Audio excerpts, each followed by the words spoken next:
Jaya Radha Madhava Jaya Kunja Vihari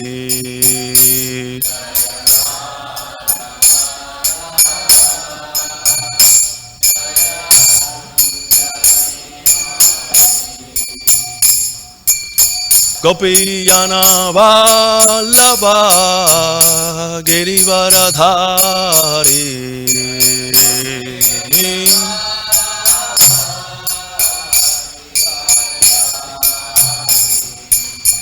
Gopiyana Vallabha Girivaradhari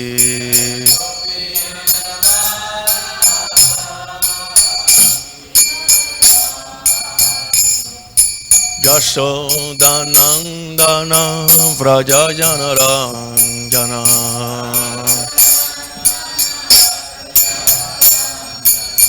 Yashodanandana Vrajajana Ranjana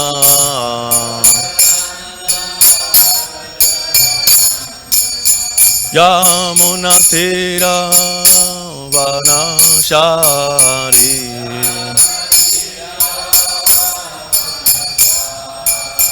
Yamuna Tira Vanashari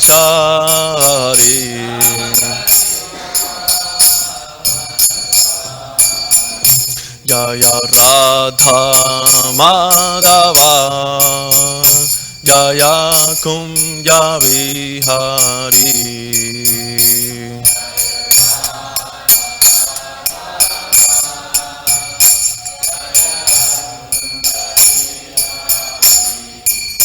Jaya Radha Madhava Jaya Kunja Vihari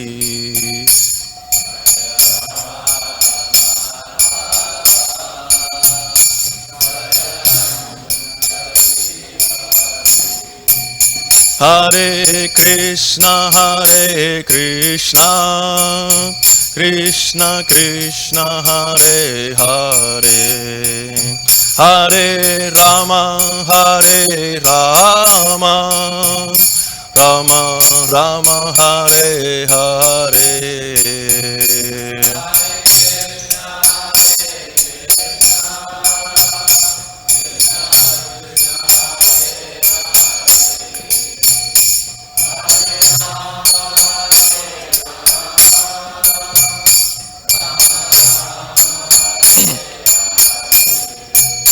Hare Krishna Krishna Krishna Hare Hare Hare Rama Rama Rama Hare Hare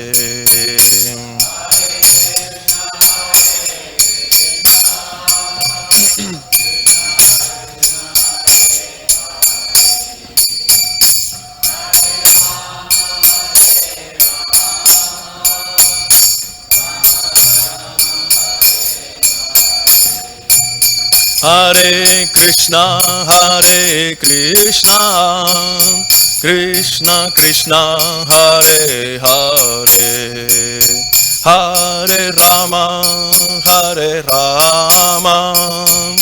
Rama Rama Hare Hare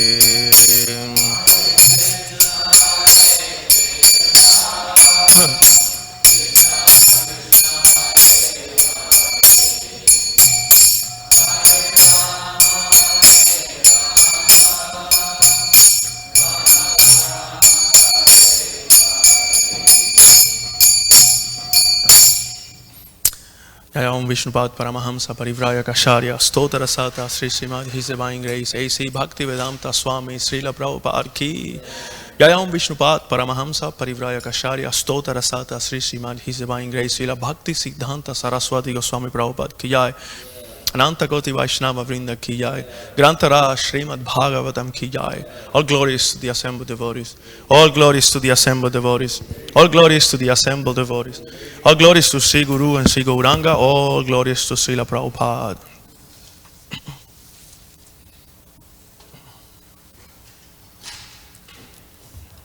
Om Namo Bhagavate Vasudevaya.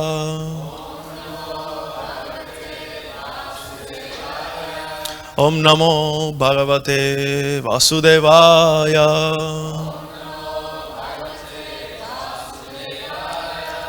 Om Namo Bhagavate Vasudevaya.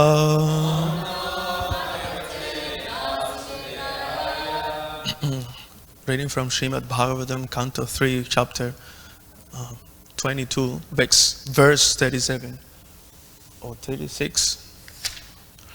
Okay. I think Archita Prabhu did that the other day. Yeah, the 3 destinations are meant for persons who are under. Yeah, we're in the next one.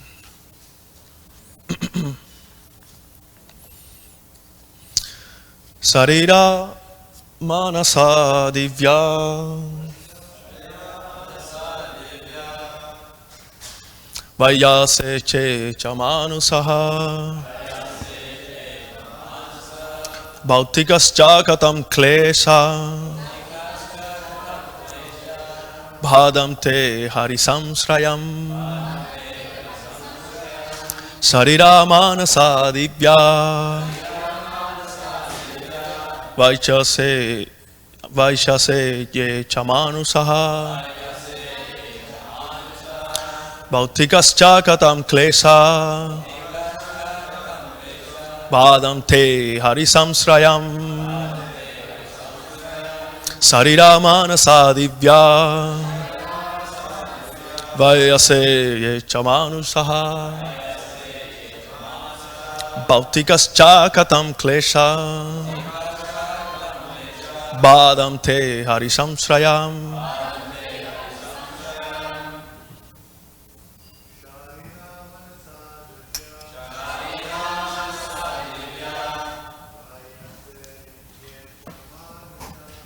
Vayase shamanusaha Bhautikas katam klesha Bhadam te harisamsrayam Ramanasa divya Vayase ye chamanusaha Bhautikas katam klesha Padam te harisamsrayam Sarira manasa divya Vayase ye shamanusaha Bhautikas katam klesha Padam te harisamsrayam Sarira manasa divya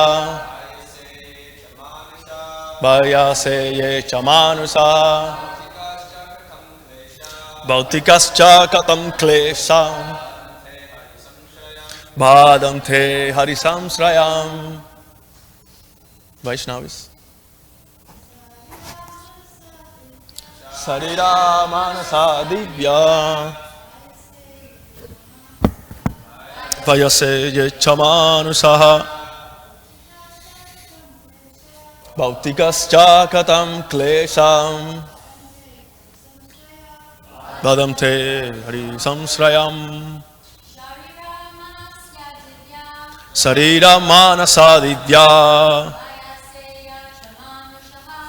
Vayase ye chamanusaha Katam klesha Padam te harisamsrayam Sariraha pertaining to the body. Manasaha pertaining to the mind. Divyaha pertaining to superior powers. Demigods. Vayase O Vidura Je those Cha and Manusaha pertaining to other men. Bhaktikaha pertaining to other living beings. Cha and Katam how kleshaha, miseries, badhante, come trouble, hari samsrayam, one who has taken shelter of Lord Krishna. Yeah. Translation and purport by His Divine Grace A.C. Bhaktivedanta Swami Srila Prabhupada Ki Jai. Therefore, this is Maitreya speaking. Therefore, O Vidura, how can persons completely under the shelter of Lord Krishna in devotional service be put into miseries pertaining to the body, the mind, nature, and other men and living creatures? Purport.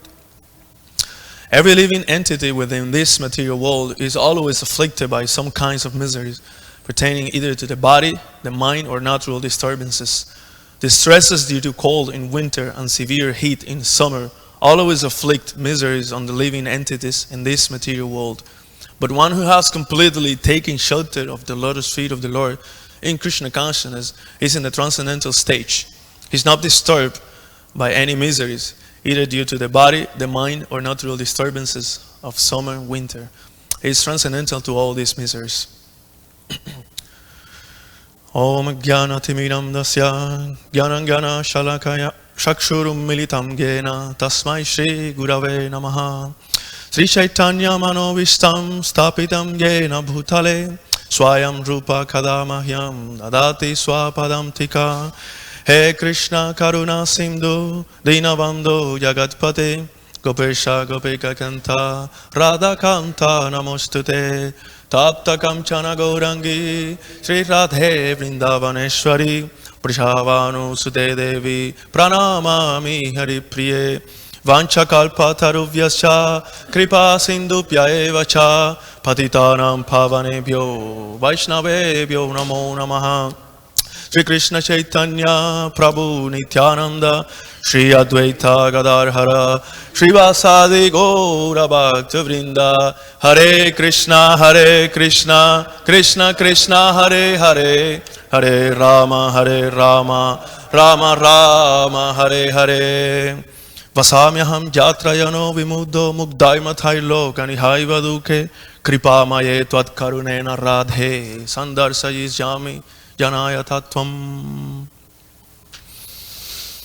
Sarira Manasa Divya Vayase Ye Chamanu Saha Bhakti Kascha Katam Klesam Bhadam Te Harisam Srayam.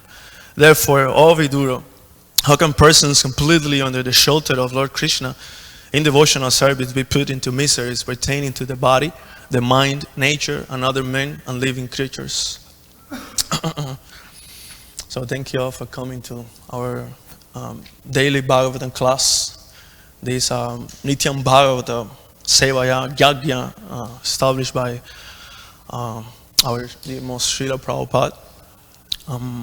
The Srimad Bhagavatam is considered to be the essence of all the Puranas.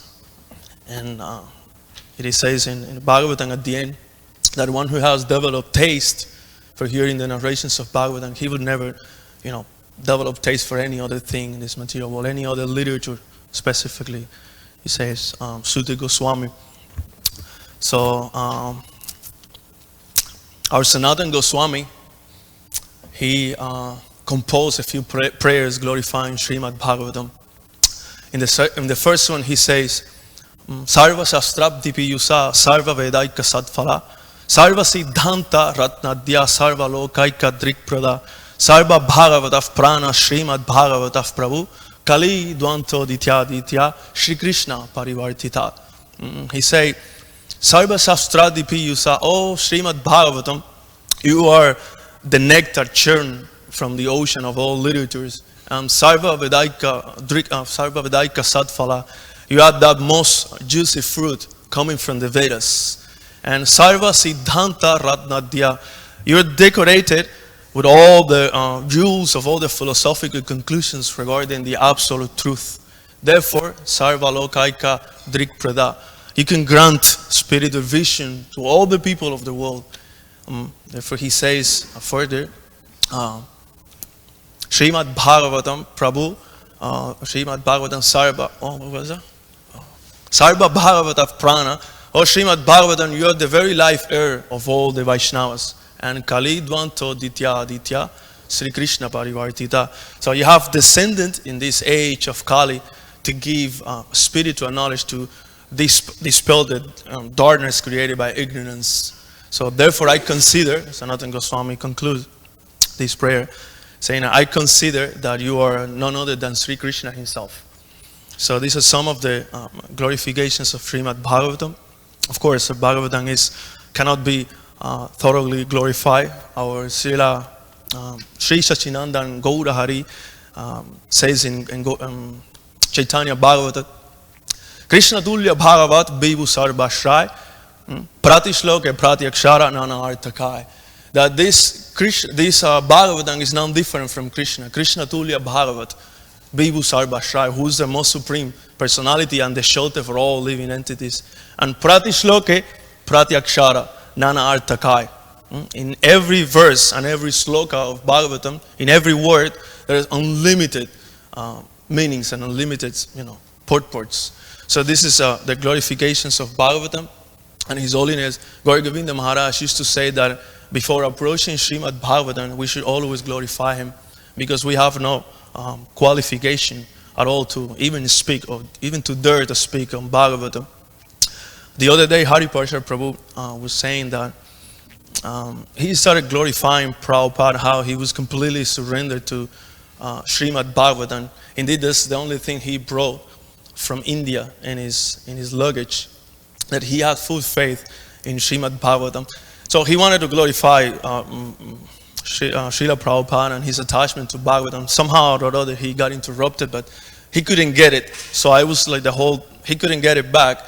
And therefore I was the whole day trying to meditate on that, because I like hearing glorifications of devotees who are attached to Srimad Bhagavatam. And I was just, in my daily meditation, I came across, or I remember a verse from the Padma Purana. It's in the section glorifying Bhagavatam Mahatmya, where it says, Janmantare kritam punya tada bhagavate lava. This means that this Srimad Bhagavatam comes and walks into the life of a person who for many lifetimes, Janmantare krita punyan, he has done so many pious activities. So only that person who's very, very pious and very elevated, he can have the right to read and approach Srimad Bhagavatam and hear from Srimad Bhagavatam. Then I realized how merciful Srila Prabhupada was, because none of us are kritam punyam. Maybe one or two, but mostly we're not kritam punyam. We are janmantarem akritam apunyam. We're like the opposite, doing so many sinful activities for so many lifetimes. Janmantare kritam punyam tada bhagavate lavam.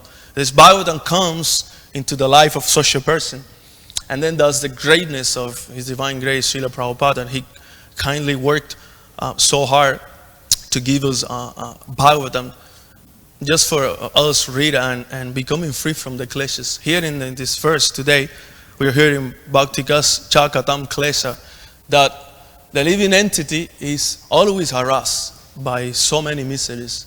There is a beautiful verse in the discussion of the Uddhava Gita in the 11th canto.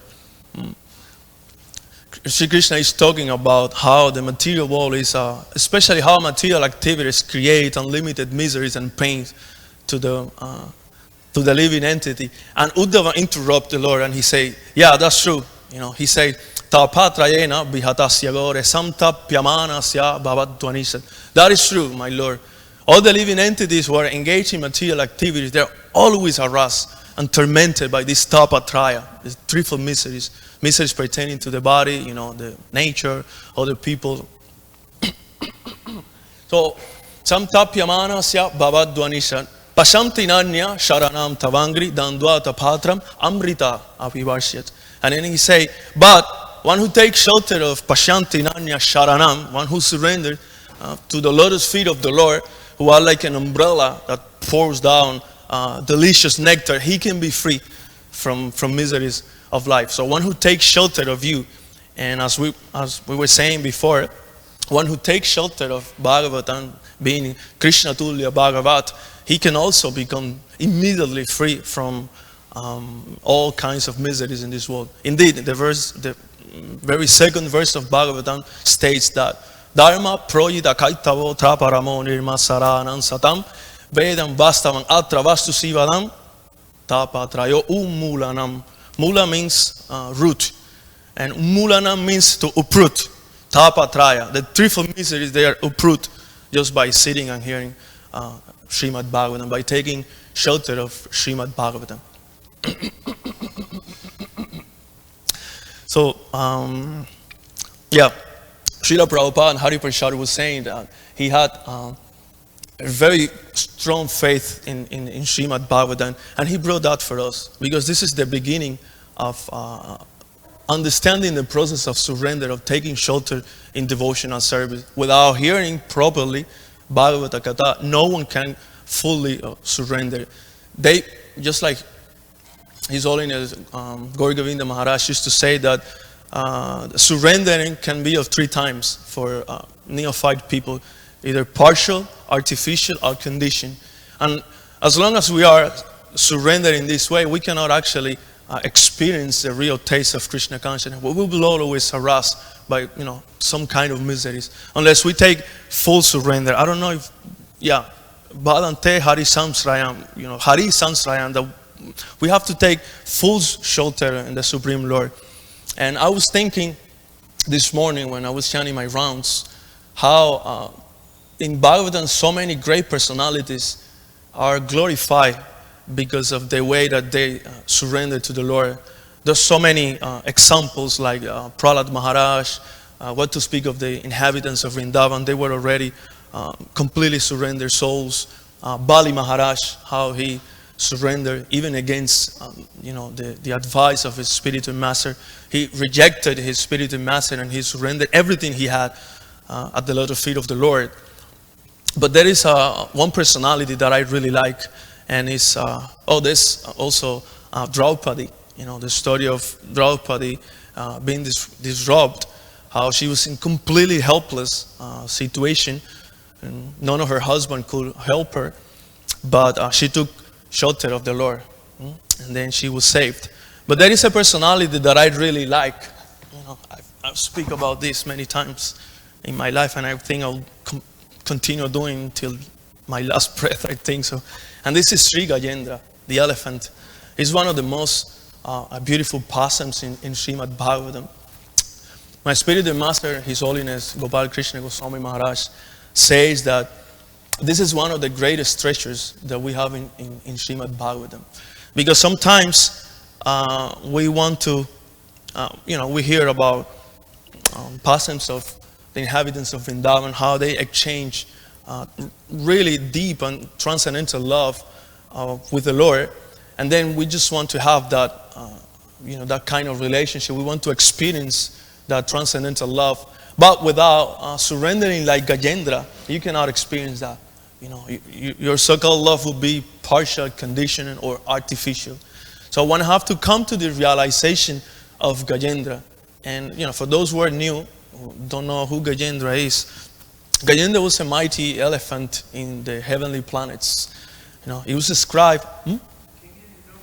Yeah, he was in his previous life, King Indradyumna, a devotee of the Lord. But somehow he got cursed, and then he became an elephant because of that curse. And he completely forgot that he was a devotee in his previous life. Such are the dangers of committing Vaishnava aparat. But, the Lord never forgets his devotees. And although he was a very mighty elephant, very powerful, it is said that he had the strength of 10,000 elephants of these, earthly planets. And he was surrounded by so many kids, so many wives, so many servants and assistants. And he desired to go to a pond because he was living in the heavenly planets, which is a very beautiful environment. And he desired to go for vacation. Just like sometimes we say, okay, I want to go to Hawaii or, some place here and there. So he desired to go to such a place to enjoy. And, we almost know this story. So he entered the pond, a little lake, and then while he was enjoying, a crocodile came, and then he grabbed his leg. And then Gajendra, it is said that for 1,000 years, celestial years, he was fighting with that crocodile which means that living entity. This is sometimes, difficult to believe when we hear things like that. That Gajendra has been fighting with 10,000 or 1,000 celestial years, which in human calculation means so many years, so many thousands of years. So sometimes we think, oh, this may be a little bit exaggerating, or it's kind of like mythological. But actually, if we realize our position, so many Brahmas has come and go. The duration of lifespan of one Brahma's life is 311 billions, 400 millions of years. And so many Brahmas have come and go. And our consciousness is still in the jaws of material nature. So difficult to believe only 100,000 years, celestial years. No, we're struggling with this crocodile of Maya for so many lifetimes, millions and millions of lifetimes, suffering, crying. And there is no way out unless one surrenders like Gajendra. Surrendering means, or advancing in Krishna consciousness doesn't mean, it cannot be measured by how many rounds we chant, or how many slogans we learn, or how many books we distribute, or how many times we go to India and we do so many parikrams and so many things. And this is not, or how many years we've been around the movement, cannot be measured by that. All these parikrams, all these books distributed, all these rounds chanted, or all these different things are meant to bring us to the point of total surrender like Gajendra did. He realized that he was in a completely helpless situation, that he was suffering, not only physically, that his leg was being chewed by the crocodile, but also mentally and emotionally. He was suffering because he was humiliated in the eyes of all the people who thought that he was invincible. His wife thought that he was a hero, and his kids, they thought that, oh, here is my shelter. And the servants thought that he was a completely, very powerful, invincible, undefeatable personality. And in the eyes of all these people, Sri Gajendra realized that, wow, I have now all these people, they well wishers, but they cannot help me. So, and then Shastra describes that at that time, there were so many demigods hovering over. The fight was going on, and so many demigods were hovering over, kind of thinking, please call out to me, and then I will save you, and then I'll be glorified in the pages of Srimad Bhagavatam. But at that time, Gajendra, he said, Nama Atma Pradipaya Sakshine Paramatmane.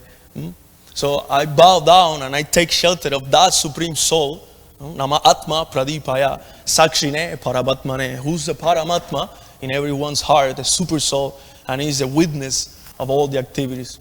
Manogiram Vidurayas Manasas Chetasamapi. He cannot be described by the mind, by the words, or by the actions of consciousness. In another place he says, he describes the Lord as Paraparaha. Paraparaha means that Lord which is transcendental to even those who are in transcendence. In the spiritual world, all the devotees, they're all transcendental. Personalities like our Srila Prabhupada, Sanatana Goswami, they're all transcendental personalities. But here Gajendra is saying that Parat Paraha, that I take shelter of that Lord who is transcendental to even those devotees who are in transcendent. So saying that, or meaning that one should not take shelter of any personality like demigod or this Baba, that Guru, all these different personalities that unfortunately nowadays are becoming very prominent, especially in the West, as great teachers, spiritual teachers, yogis, and deliverers of the samsara, and so on, so forth. So this is a great example of how one can become free from all the miseries by taking full shelter. This is what Krishna has been. Sometimes when we read Bhagavad Gita, we came across verses like the other day that some devotees were asking me about that. That I quote this verse, Durena hi avaran karma, that Krishna says, give up all varieties of activities, material, abominable activities. So some devotees got confused after that, and I was asked, But well, how can we give up everything? And I explained that Krishna didn't say that you give up everything you have. He says that you give up all material activities, because material activity bring pleasure to your life. This material world in itself is a place for suffering. Srila Prabhupada writes in Bhagavad Gita that there is nothing shocking about the upheavals of this material world. There's nothing shocking. You cannot. It's not like we read news every day, like there is this war in Ukraine or Palestine, or there's this problem, that problem, and we get shocked. Oh wow, oh my God, what is happening? No, this is normal. This is Dukkhalayam Asaswata. What are you asking for? You cannot be satisfied. You cannot be happy. You cannot be peaceful in the material world, especially engaged in material activities.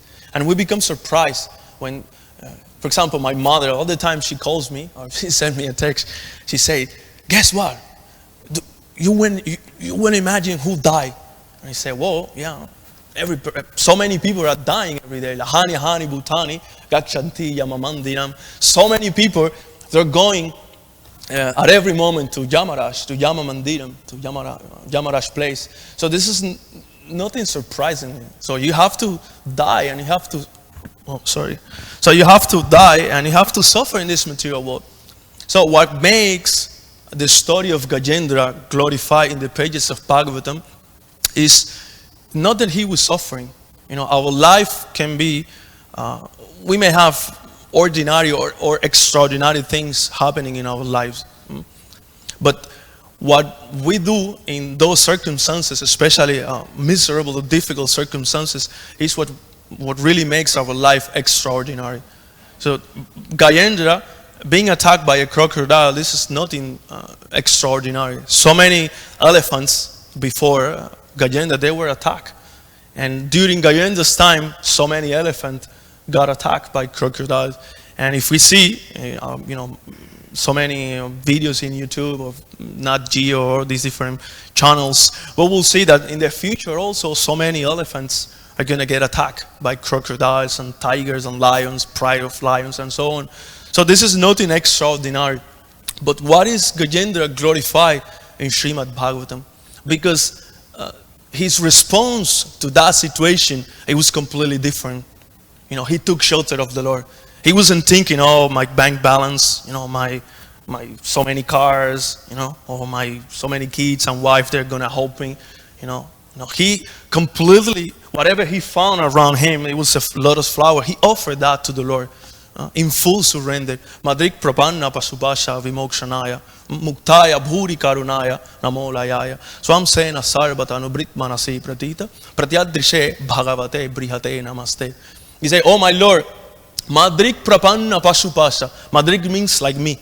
And pasupasha means an animal who's been bound, who's been caught by these jaws of the crocodile. Madrik prapanna pasupasha vimokshanaya. I'm asking you for liberation. Why? Why I'm asking you? Muktaya bhuri karunaya namolayaya. Muktaya means one who's supremely liberated, one who is in the platform of is a liberated person. And bhuri karunaya, karuna, as we all know, means mercy or compassion. But bhuri karunaya means one who is big time merciful. It's the ocean of mercy. He's supremely merciful. Muktaya bhuri karunaya. He's always ready to help.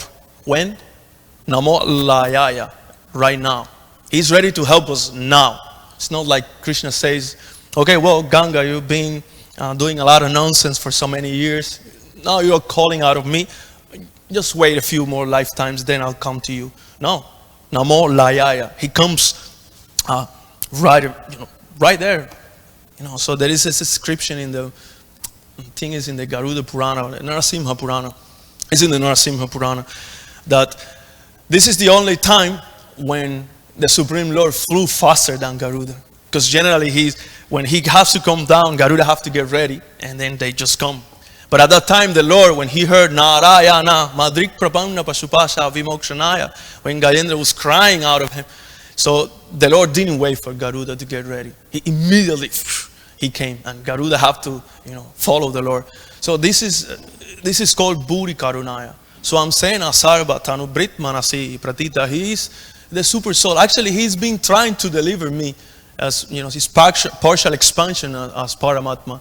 Swamsena, Swansa means his expansion. So this is the only personality that can bring shelter and can solve all the problems of life. Generally we think when we are in this world that this is material conditioning, that our family is going to help us when there is distress, because there are dark times in life when we go through different difficult situations, and generally we think that our family is going to help us, or a community, or the friends, or some other people. They think, okay, the American glorious army is going to save me if the Russians comes, or the Cubans, they think if when the Americans comes, my friends the Chinese, they're going to come, and this and that. No, it's only the Lord that can help you. Because all these people, they are asatsu abi, they are fallible soldiers. Our very bodies are temporary. So they are our friends, our communities, and everything is temporary. Gayendra says in the beginning of his prayers, Kalena panchatvam itesu Krishna so lokeshu paleshu sasar bahetushu. He said that in due course of time, everything gets destroyed. All the lokas, Lokesho, Paleshu, all the lokas and their directors, all the demigods. Kalena, Panchatvam, Itesu, Krishna Sao. And then there is a situation of total darkness. There's the entire night of Brahma, billions of years of darkness. But at that time, there is one personality, Krishnesu, Lord, Sri Krishna. He's there with us, accompanying the living entities, accompanying us life after life after life within our body, and we're trying to forget him, and sometimes like rejecting the Lord and blaspheming the Lord, and trying to enjoy his property as much as we can. Therefore, these clashes, they become our let's say our eternal companion. We're always suffering so many tribulations because we're not properly taking shelter of the Lord. So in the early days of Christianity, it was considered to be a good fortune to be tortured or murdered because of that, in the name of God. Because at that time, you could really take shelter of the Lord and get out of that mess. So you were being tortured, and then you could remember the Lord. But we are in a situation sometimes that, let's say, Maya has two features. The crocodile has two sets of teeth. In one side is very painful in the form of distress, anxieties, financial problems, health problems, this problem, that problem, political issues. This is one side. But the other set of teeth of Maya is very pleasurable in the name of profit, adoration, nice economic situation, so many adorable kids, beautiful wife, prestige, power, people living under our mercy. This is a very nice, you come to your house, and if you have all these things, you externally you're chanting Trinara Pisuni Shena, but within your heart you're thinking, I am Indra, king of heaven. So many people, they depend on myself. And this is another feature of Maya.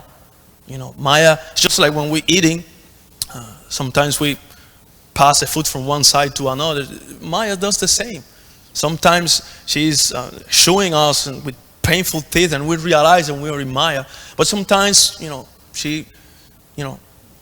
just go through the other set of teeth, and everything is very nice, appears to be very nice. Because this material world looks like, it's like an English garden, beautiful English garden with so many roses and so many flowers. But the reality of the material world is that it's like the Brazilian jungle. There's so many poisonous animals. Even a tiny mosquito can kill you. That's the reality.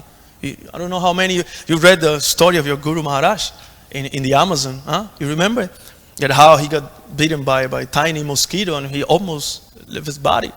It's a very difficult and tough place. Death is all pervading in the Amazon, in the Brazilian jungle. You can die at any moment. So this is the reality of this world.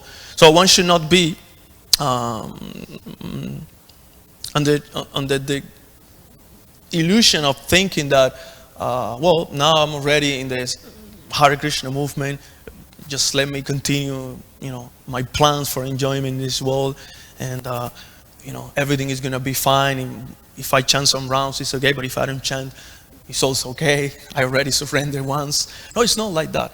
Sometimes devotees ask, when is this Maya gonna get me along?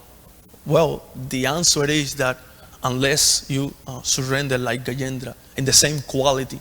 Gajendra is not asking for, okay, my Lord, like take out the, get me out of this situation so that I can continue maintaining my family and, doing some more business and getting some more money and enjoying in this way and forgetting you again and again and again. Bhutva, bhutva, praliyate. No, Gajendra doesn't say that. He just completely surrendered himself to the Lord. Completely in full surrender. Jijivi say nahan iha muyaking. He say, what is the use of living like an elephant? Better to become a servant of you in the spiritual world. Let me take that rupa, that form, spiritual form, so that I can engage in your eternal pastimes. And by so doing, I become free from all the anxieties and all the miseries of this material world. So, yeah, I'm going to end the class. There's so much to speak on these topics, but we have to respect the devotees' times. If there is any question or comments or... yes, Prabhu. Kishore Gopinath Prabhu.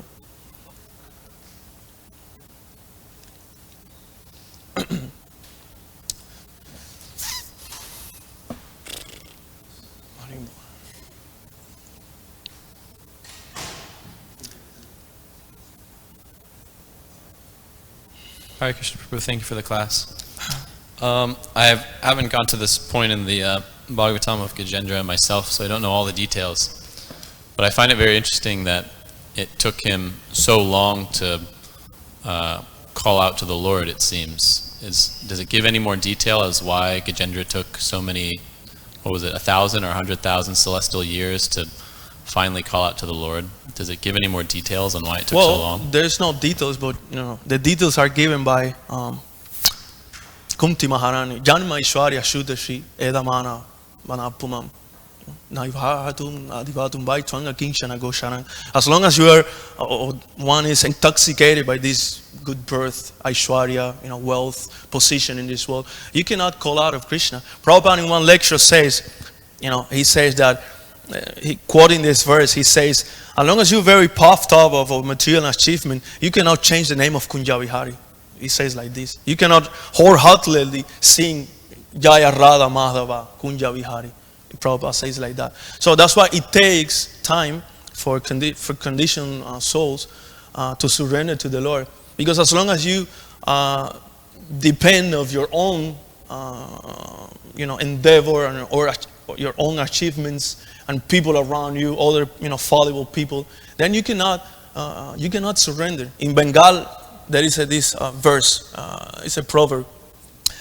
My god sister, one of my god sisters, she used to chant this sometimes. Let me see if I remember. Krishna nama karovai arasaba mitya palaivanata jama chepiche. This is Krishna nama karovai. This Krishna nam, the name of the Lord, is the only solution. Arasaba mitya. Everything else is mitya, is illusory, is false. Palaiva patanai jama chepiche. Why? Because no matter what you do in life, you may become like, look, nowadays we are very fond of society, not the devotees. But sometimes devotees, they also get caught up in that. But we take a lot of shortening scientific advancement. So, but Palaivanata Jama Shepisha. But at the time of death, Jamarash will be there. And then he would tell you, okay, dear scientists, come. You, for many years, you were saying that there's no God, that there's no life after life, that you could solve all the problems of life. Come, now I will show you. So, as long as we are intoxicated by this Janma, Ishwarya, Shruta, Shrivir, by, being very puffed up, I know everything, I'm very learned, you cannot surrender to the Lord. So that's why sometimes takes time for a conditioned soul to surrender. And Gajendra was in that position. He was a mighty king of the elephants. It is said, there are descriptions in that chapter 2 of the 8th canto, the descriptions, even tigers and lions, they were running, afraid of Gajendra. He was a very powerful, a mighty elephant. He was not like an ordinary elephant. He was very powerful, and because of his power, he could not surrender to the Lord. There are so many other descriptions in that passage, given especially by Vishwanath Chakravarti Thakur, just like part of the passage was that because of that curse he will forget the Lord, and then eventually at that critical time, the Lord blessed him with remembrance. And then he remembered those prayers that he used to chant before us, King Indradyumna, And actually, these are beautiful prayers. Everyone should study this because, as my Guru Maharaj says, this is one of the greatest treasures of Bhagavatam. And his prayers are full of a philosophical understanding. I recite those prayers every morning when I get up. I've been doing it for years. And in the Phala Shruti, Lord Vishnu says, any person who recites these prayers in the morning is guaranteed that he will come back to Godhead. Lord Vishnu says, I'm not saying. Lord Vishnu says. So yeah, that's why I was saying that Janmantare Kritam Punyan, only people who are sufficiently pious, Bhagavatam comes to their life.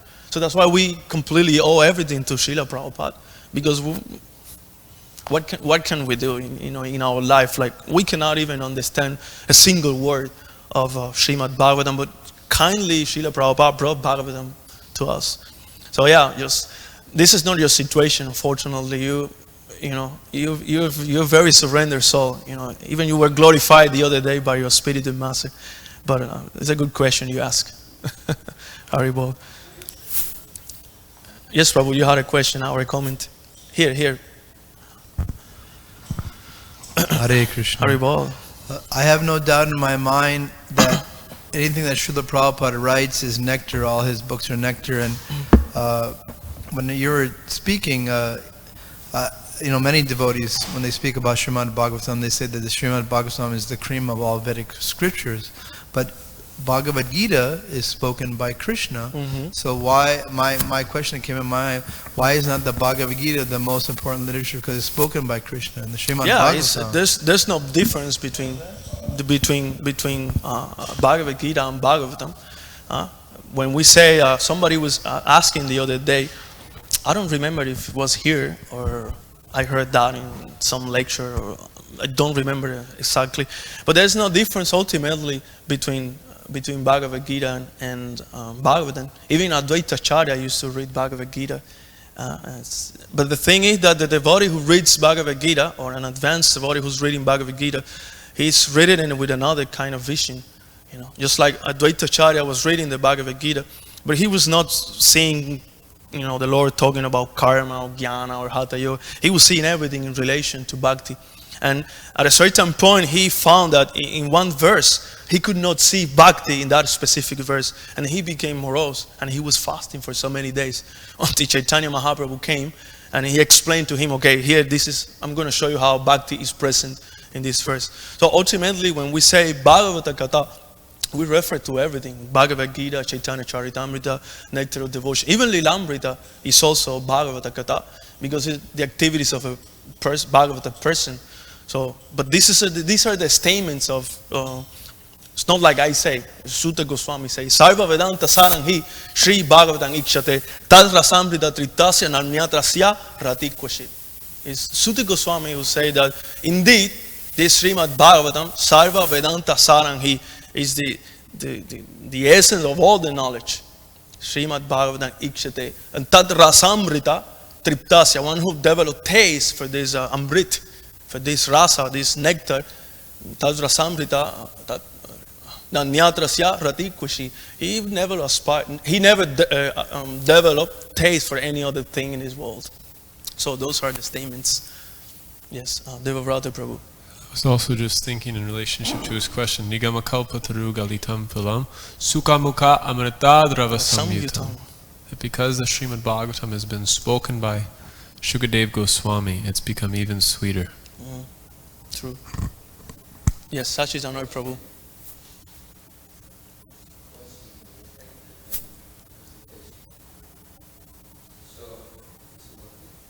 I don't know.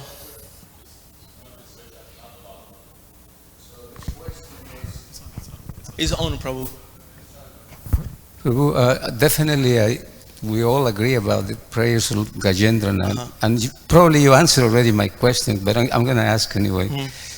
You know, we in Kali Yuga, we might not have been that fortunate to have that mood and humility and surrender.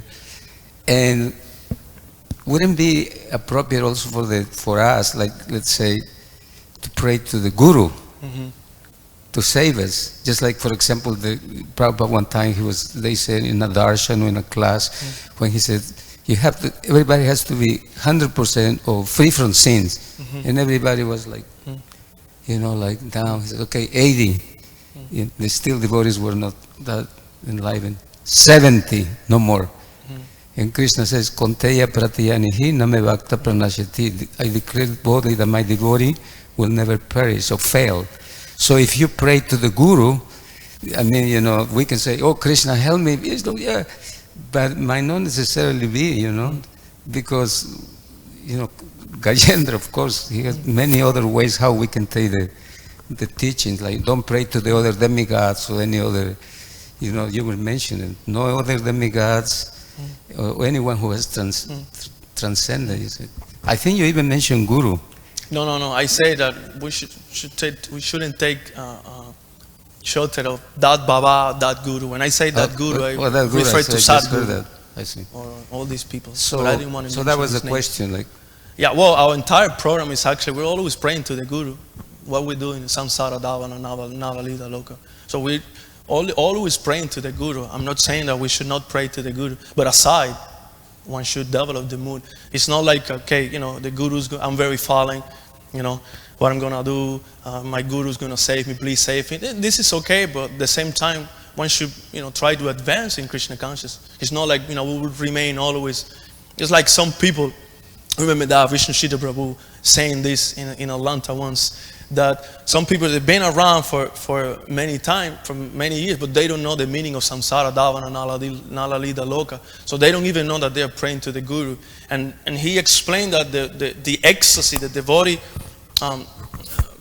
gets or experience ecstasy by, what is it? I forgot the word. By relishing the meaning of you know, what we are, the prayers, you know, what we're praying. So that's when the ecstasy comes, not by the sound of the mridanga or the kaltas or, you know, the kirtan really loud. It's because, you know, same with the holy name. When you're chanting the holy name in that spirit, oh, this is my Lord right here. You know, this is the name of my Lord. This is Golokera Premadam Harinam Sankirtan. This is, you know, the greatest treasure of Goloka Vrindavan. If we chant in that spirit, then we will definitely relish the holy name. But if we chant like, you know, samsara, dava, nalalida, loka, tranaya, it's not the same. So one have to begin advance. And that's why even Prabhupada, so many times he would say that, you know, read our books, try to repeat these prayers. Remember we were in Seattle last year, and your dear God brother, Hari Das, he was telling us how we should repeat the prayers of the Acharyas, because when the Lord hears those prayers, he becomes happy, because he remembers his disciple. And us, by repeating these prayers, we develop, you know, gradually we develop the mood of that devotee who's offering the prayers. So he was telling us how your spiritual master encouraged all the disciples to learn, you know, the songs of Bhaktivinoda Thakur, you know, the songs of Narottam Das Thakur, the prayers of Srimad Bhagavatam. He himself, he was like such a Bhagavatam person. He would wake up at 2 o'clock and read Bhagavatam for 2 hours before Mangalarti. And if for some reason there was no Harikatha that day, he would get into anxiety and having headache. And he would tell his servant, bring at least one person, but I need to speak Bhagavata Katha. So somehow or other we have to invite a move or try to practice to get to that point. Hare Krishna. Grantara Srimad Bhagavatam ki Jai.